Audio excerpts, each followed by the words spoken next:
Shri Gurubhyo Namaha students. Welcome you all for the online teaching academy, Ekalaiva.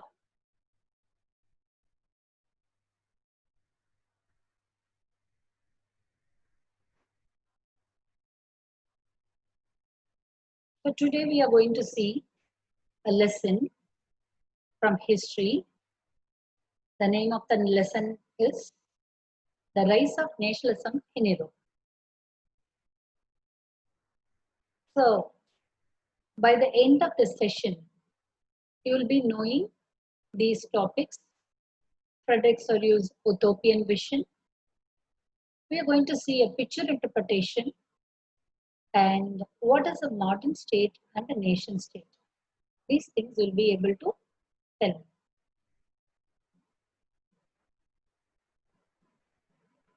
We live in a world where the existence of nations is taken for granted. We see people as belonging to nations and having a nationality. And we assume that the sense of belonging has existed from time immemorial. We consider countries as the same as nations and use the two terms as synonyms and make a little distinction between them. If we were to travel in a time capsule to the mid-18th century and look for nations as we see them today, we would not find them. If we were to ask the people about their nationality, about their national identity, they would not understand our questions, for at that time, nations did not exist in modern form. How did the modern nation came into being? How did people begin to see themselves belonging to nations? To get answer for these questions, we have to look into the lesson, The Rise of Nationalism in Europe. Let's get into the lesson.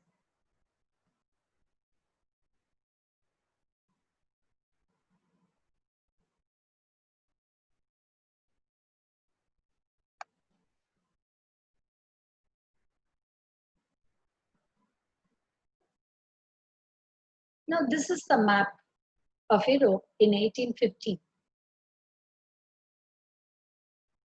I told you nations did not exist in modern form, and people lived in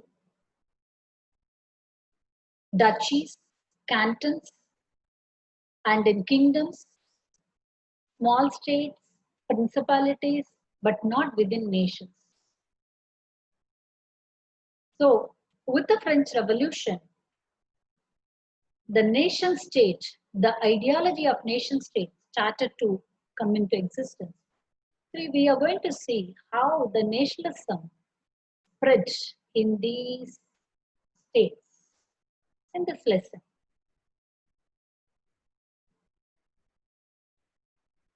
So there are lots of ideas like Nazism, liberalism, socialism, nationalism. So during the mid-18th century, the ideologies driven the people. The ideologies drove the people to think and follow the ideas of the liberal nationalists who spread the ideas of nationalism. So, in this lesson, how the ideologies were spread by the French philosophers, not only in France, but to the other countries in Europe. So, in this area, in these states, how nationalism and the notion of liberalism, all these things spread. That is what we are going to look into this lesson.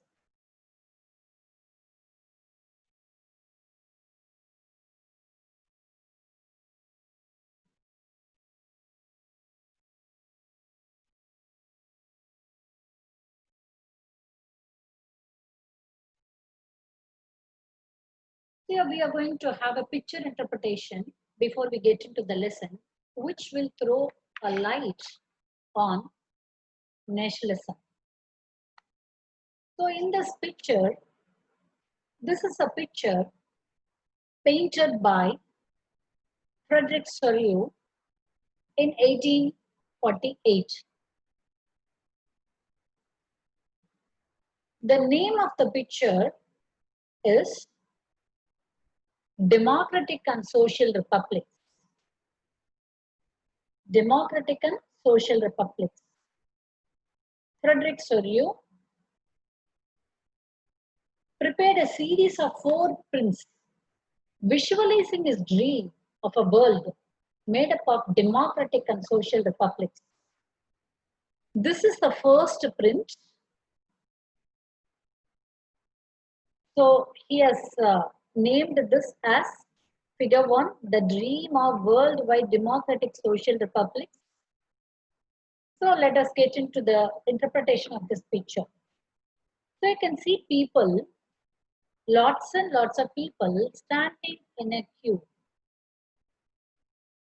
You can see in a long train.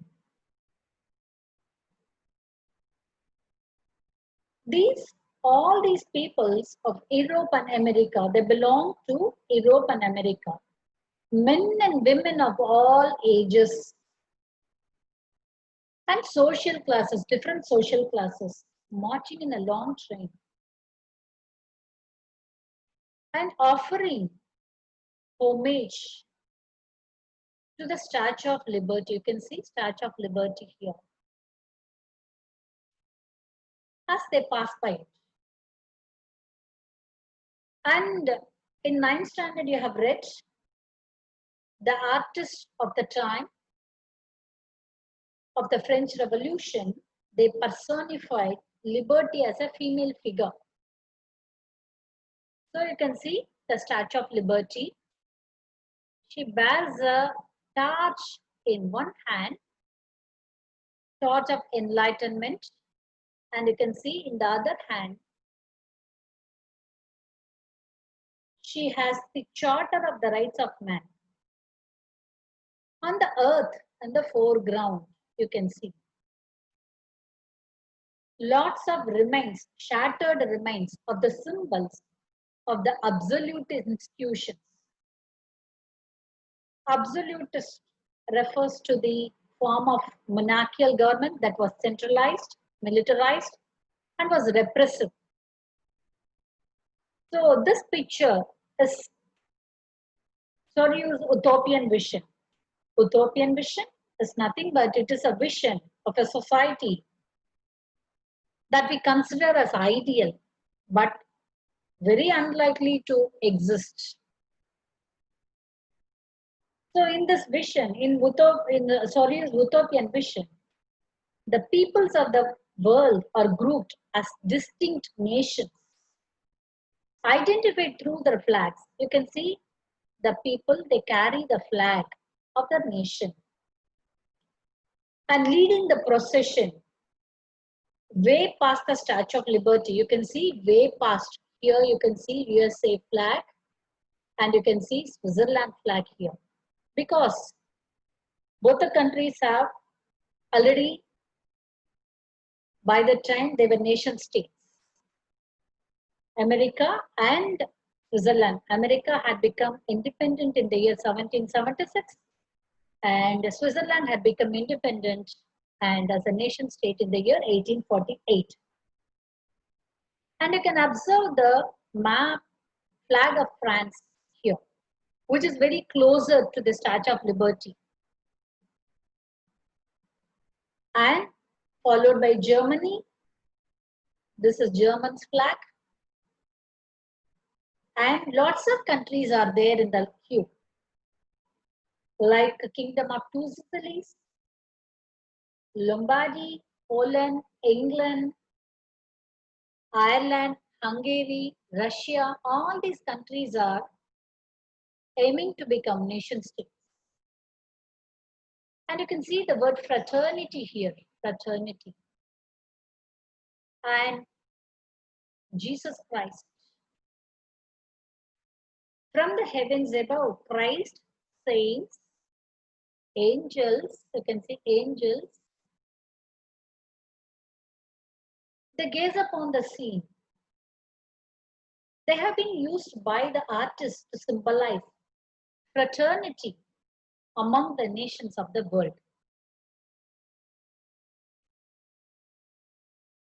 So we can understand that Sergio has visualized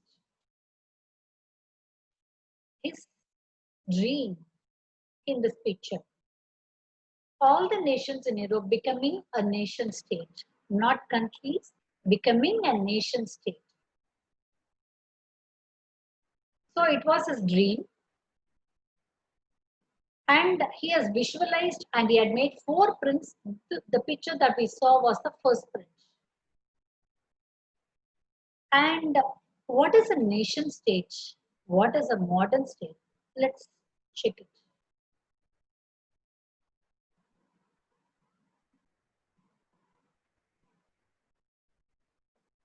So the concept of and practices of a modern state in which a centralized power exercises sovereign control over a clearly defined territory that had been developing over a long period of time in Europe. So nationalism emerged as a force which brought about sweeping changes in the political and mental world of Europe. So the end result of these changes was the emergence of the nation state in place of the multinational dynastic empires in Europe.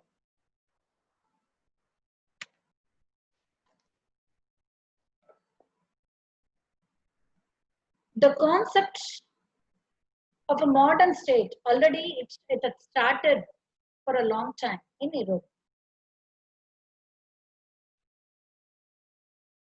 Nation state was emerging.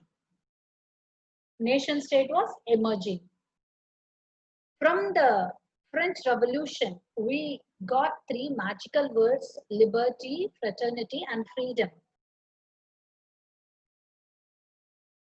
The words were not only for France, but also for the whole world. Nation state was one in which the majority of its citizens, not only its rulers, came to develop a sense of common identity and shared history or descent.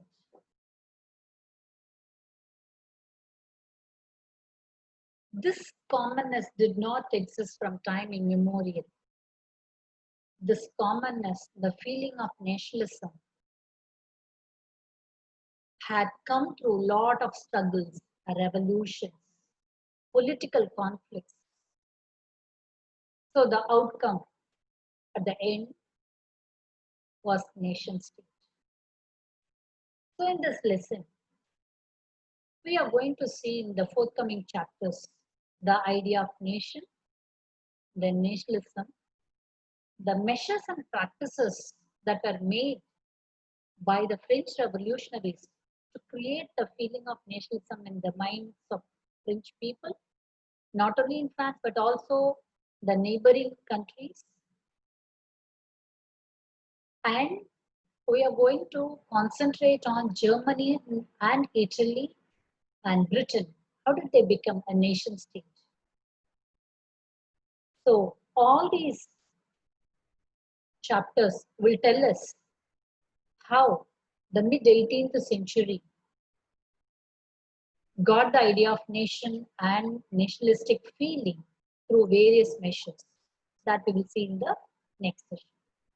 Thank you, children.